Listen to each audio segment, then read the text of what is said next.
Welcome, friends, to another Wolff Responds. I want to respond now to many of you who have asked me to talk about Gaza, what's happening there, and particularly the economics of what's happening there. So let me begin with what you know and expand to what perhaps you haven't thought of. What is happening in Gaza is an example of something we know from history because it has a name. It's called settler colonialism. It's when Europeans of one kind or another go to a place outside of Europe, and when they go there, they settle their own people or other Europeans in the areas that they take over outside of Europe. The greatest examples are the United States and Canada. In that case, British, French, Dutch, and others came from Europe and tried to settle people in this part of the world. The British ended up being the dominant settlers. The French and the Europeans faded away, except in a part of Canada, the most eastern part, which we now refer to as Quebec. Then there are the examples of Australia and New Zealand, where again, Britain, being the great empire of the 18th and 19th century, settled its own citizens and often other Europeans.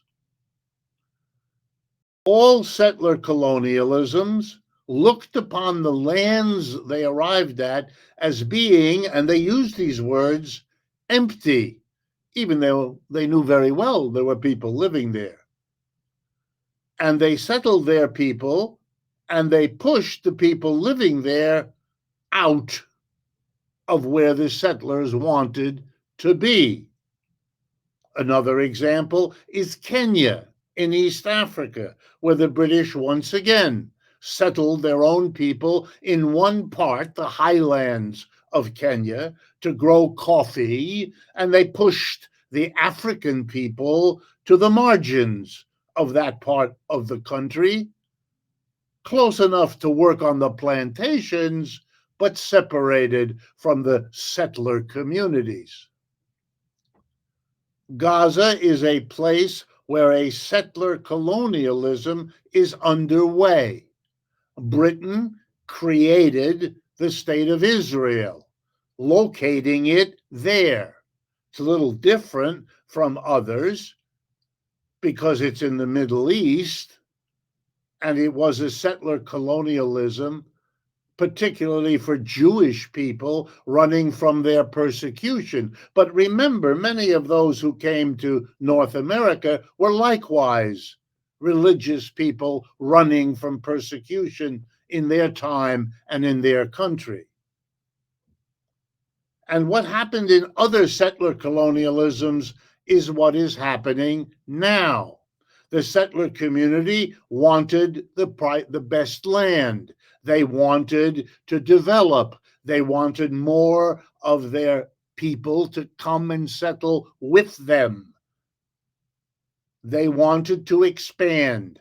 And where would they expand to? The land. And whose land was it? Well, the people have been living there for the past several centuries, which in the case of Gaza were the Palestinians.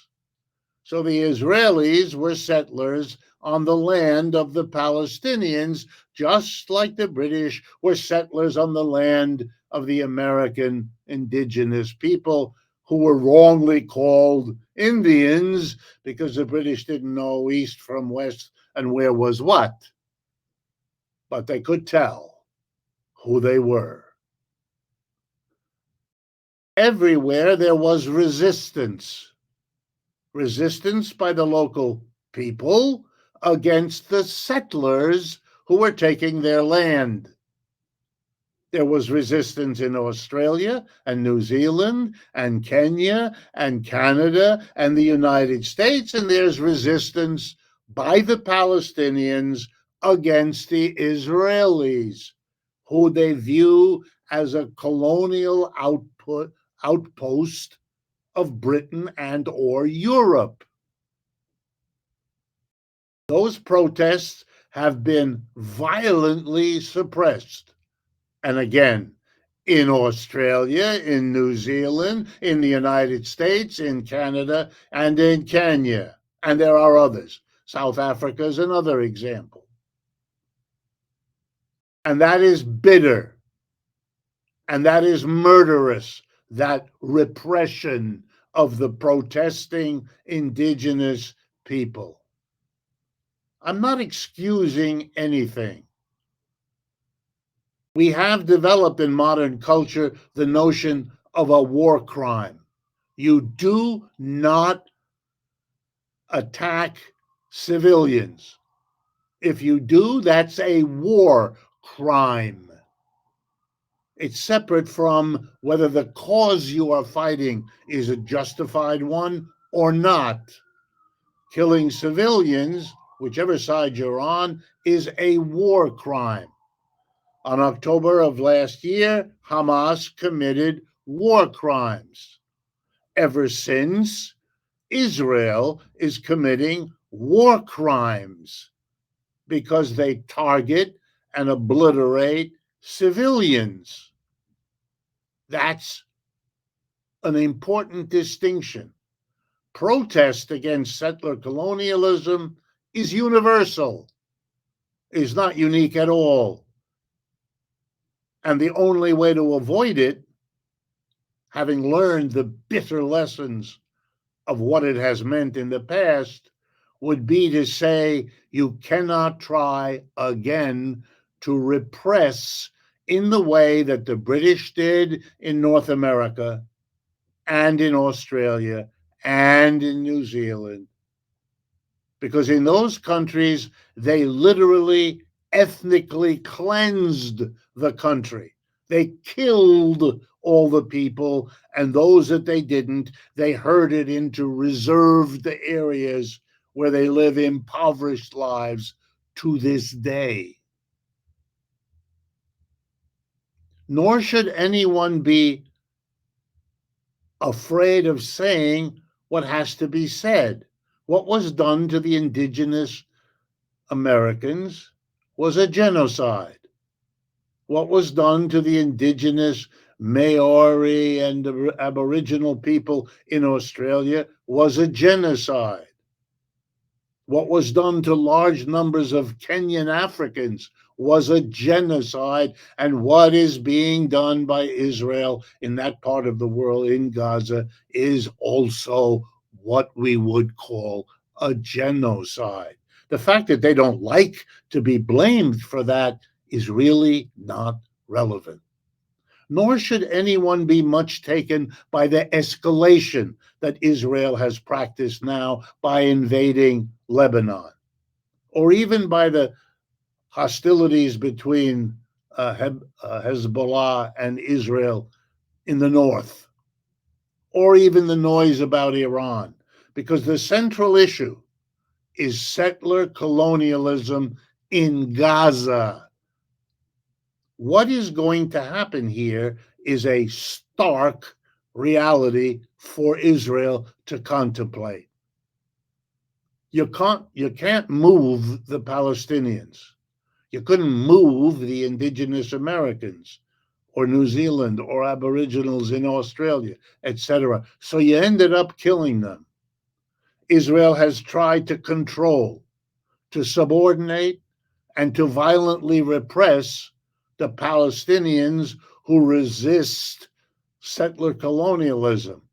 Each violent act by the Israelis, whether or not it was provoked by something that the Palestinians did or not, was justified as necessary to keep the peace. It hasn't kept the peace. That's why we are in a war situation.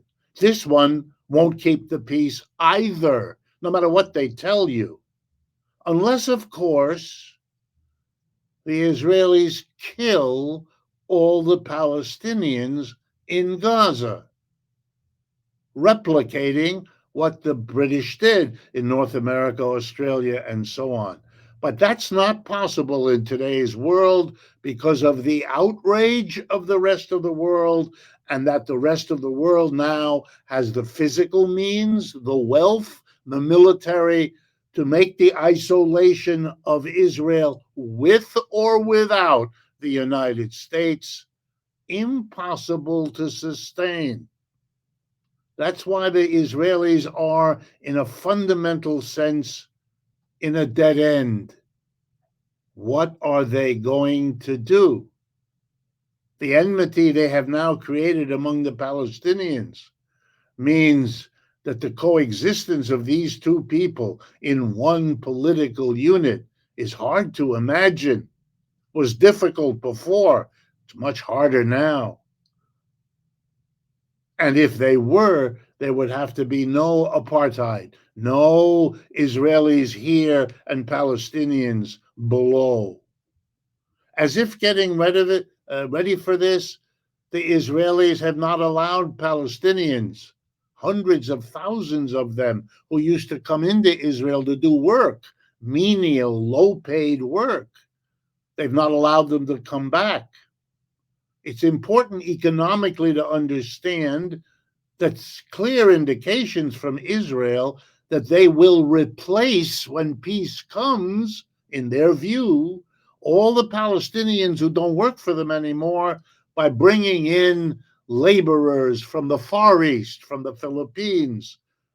There are large numbers of those working in many Arab countries all around Israel. Israel will join them in using immigrants who go back home and who do not present the problem that the Palestinians do. The isolation of the Israelis, with or without the United States, which can choose to become equally isolated, and perhaps is making that choice, a kind of a desperate last stand of settler colonialism. And here's one more economic dimension that people don't appreciate. The economy of Israel is completely destroyed here. A small country like that cannot sustain a war on several fronts: Gaza, the West Bank, Yemen, Lebanon, Iran. You must be kidding. They're an economic wreck, which means that Israel, whatever the outcome, will now be dependent on the United States indefinitely, with all kinds of political, economic consequences nobody is facing as I speak to you. The only solution here beyond an immediate ceasefire so that war crimes stop happening, perpetrated by either side, with the United Nations making sure that this is observed. And then there has to be the hard work of crafting a solution that the Israelis will have to live with and that the Palestinians will have to live with. That will be difficult, but it won't be murderous. It will be hard to sustain, but it won't be murderous. It will be fraught with conflict and difficulty, but it won't have war crimes. Trying to repress the resistance to settler colonialism has been going on for the last 60, 70 years. It's Israel's uninterrupted history. War after war, killing after killing, hasn't solved the problem, hasn't made it go away. On the contrary, made the problem, the violence, and the war crimes all get worse. That's what we're looking at as our future now, unless there is the intervention to stop it. The majority of the world has said, in vote after vote, that's what they want. Only Israel, Hamas, and the United States, as far as I can tell, stand in the way of agreeing And even there have been some agreements, just not yet all three of these co conspirators in a horrific regression of the human experience. If interventions like these strike you as useful additions to the national conversation on this urgent issue, please share it with others. That's why we produce it. And of course, if you can help us defray the costs of doing so, we would be most grateful. Thank you.